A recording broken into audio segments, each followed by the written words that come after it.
If you want access to this $150 an hour skill, you have to self-employ. We're going to 3D model this air cylinder in Autodesk Fusion. Let's go. First thing we're going to do is we're going to sketch our base. We're going to extrude the shape of the cylinder and the reinforcements up to the other block that makes sort of the output of the cylinder.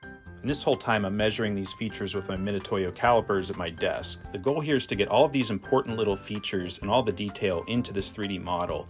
And what's interesting is with the calipers, you can usually see where the original design intent was. These happen to be 5/8 inch hole centers on that face hole pattern.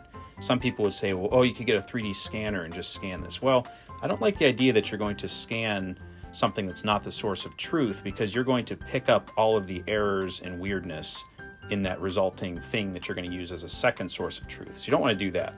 Now we're just adding the NPT ports and also these 3 632 side mounting holes. I don't usually use a hole tool, I just sketch and extrude my holes, and you can see here I'm applying constraints like making holes equal, making them symmetrical about the center, and other various constraints that are logical based on that original designer's intent. These are counter bores that you'll see around those 632 screw holes.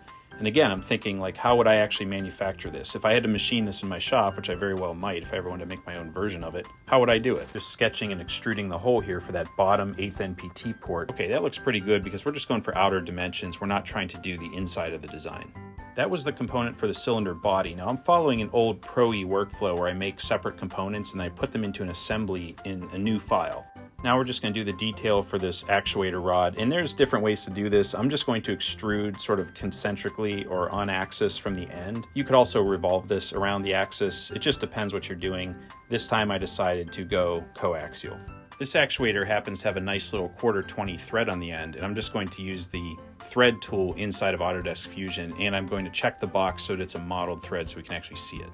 Here's the meat and potatoes of that old Pro-E workflow. I've created a new file and I brought in the cylinder body, and now I'm going to bring in the actuator that I created as a separate component, and I'm going to joint these together. So we're going to use the joint tool and pick the center of the circles where these things mate, and it'll stick them together, and then we'll have an assembly in Autodesk Fusion. The beauty of this approach is we can use this in other assemblies, and we can even slide that shaft in and out to make it look completely realistic.